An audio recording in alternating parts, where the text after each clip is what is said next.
RRB NTPC 2024-25 exam status তোমাদের out হয়েছে, সেখানে সম্পূর্ণ ডেট ওয়াইজ লিস্ট জারি হয়েছে।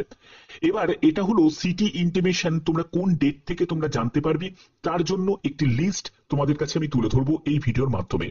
এছাড়া তোমাদের সিবিটি 1 এক্সপেক্টেড কত কাট অফ যেতে পারে প্রত্যেকটা ক্যাটেগরি ওয়াইজ, মানে UR, EWS, OBC, SC, ST, সেটাও তোমরা জানতে পারবে।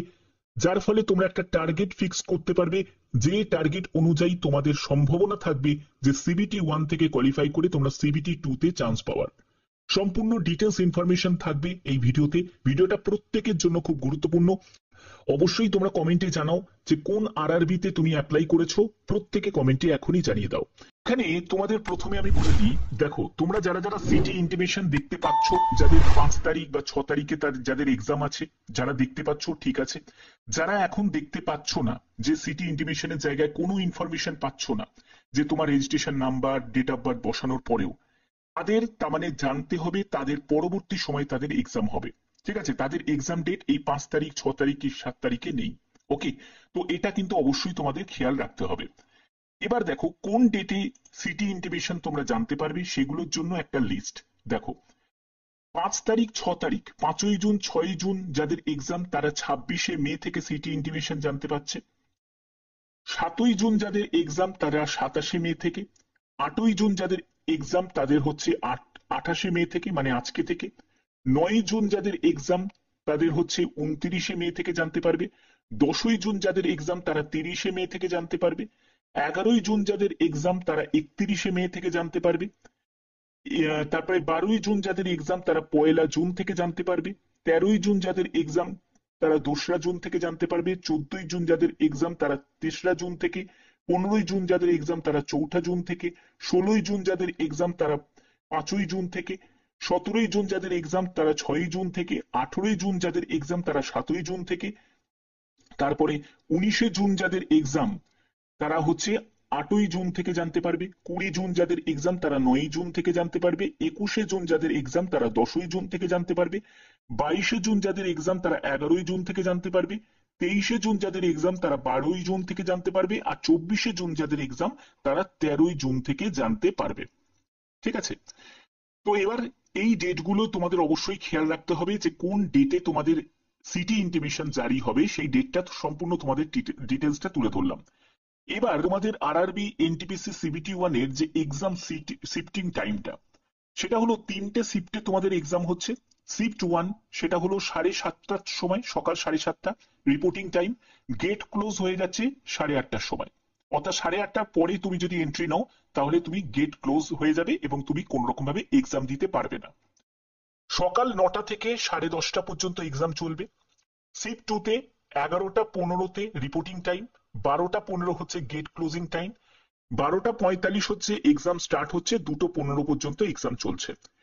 শিফট 3 তে 3টের সময়, দুপুর 3টের সময় হচ্ছে রিপোর্টিং টাইম, 4টের সময় গেট ক্লোজ হয়ে যাচ্ছে, 4:30 থেকে তোমাদের এক্সাম শুরু হচ্ছে এবং 6টা পর্যন্ত এক্সাম চলছে।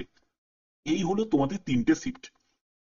এবার তোমাদের আমি অনেক আগেই তোমাদের ব্যাপারটা ক্লিয়ার করে দিয়েছি যে এক্সাম যেদিন হবে, মানে এক্সাম ডেটের 10 দিন আগে, 10 দিন আগে তোমরা সিটি ইন্টিমেশন তোমরা পাবে। এবং তোমরা অ্যাডমিট কার্ড কবে পাবে? অ্যাডমিট কার্ড পাবে হচ্ছে 4 দিন আগে। ঠিক আছে, এক্সাম ডেটের 4 দিন আগে তোমরা অ্যাডমিট কার্ড পাবে। ওকে, তো আশা করি এই ব্যাপারটা ক্লিয়ার। এবার মেন ব্যাপারে চলে আসি, সেটা হলো তোমাদের আরআরবি এনটিপিসি প্রিভিয়াস যে কাট আপ। দেখো, প্রিভিয়াস কাট আপের সাথে আমি বলছি না যে এইবারের কাট আপের একদম হুবহু মিলবে। আমি কত কাট আপ যাবে এবারে আমি সেটাও তোমাদের বলবো, শেষ পর্যন্ত দেখো। দেখো, আরআরবি এনটিপিসির যে প্রিভিয়াসে যে ভ্যাকেন্সি ছিল তার কিন্তু অর্ধেক বলতে গেলে ভ্যাকেন্সি এবারে।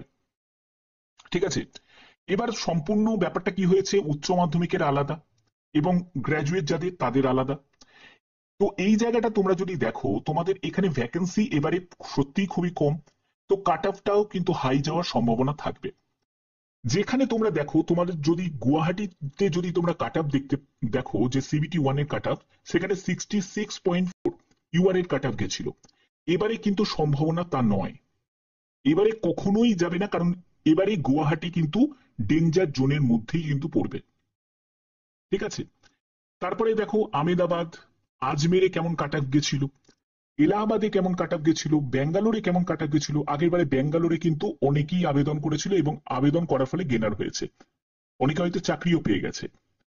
তো ব্যাঙ্গালোর, গুয়াহাটি এগুলো কিন্তু ম্যাক্সিমাম যারা ক্যান্ডিডেট তারা কিন্তু এগুলোকেই টার্গেট করবে। এবার কি হবে, যা ভ্যাকেন্সি তার তুলনায় আবেদন বেশি জমা পড়বে এবং কাট অফ কিন্তু এইসব জায়গায় হাই হয়ে যাবে। অনেকে শুনছি এখন কলকাতার থেকেও বেশি গুয়াহাটিতে আবেদন করেছে, রাঁচিতে আবেদন কম পড়েছে। রাঁচিতে কিন্তু এবারে কিন্তু যারা আবেদন তোমরা করেছো, রাঁচিতে কিন্তু ভালো সম্ভাবনা আছে তোমাদের। ঠিক আছে, কারণ ম্যাক্সিমাম আবেদন যারা যারা কলকাতা, রাঁচি, মালদা থেকে যারা আছে তারা ম্যাক্সিমাম আবেদনটা গুয়াহাটিতে গিয়ে করে ফেলেছে। তো এবার গুয়াহাটিতে সম্ভাবনা আছে কাট অফটা হাই যাওয়ার। তো এই হলো মেন ব্যাপার। তোমরা অবশ্যই দেখে নাও ভিডিওটাকে পজ করে যে কোন কোন তোমাদের জোনেতে। অবশ্যই তোমরা কমেন্টেও জানাবে যে কোন আরআরবিতে তুমি অ্যাপ্লাই করেছো, কোন আরআরবিতে তুমি অ্যাপ্লাই করেছো। অবশ্যই প্রত্যেকে কমেন্টে এখনই জানিয়ে দাও।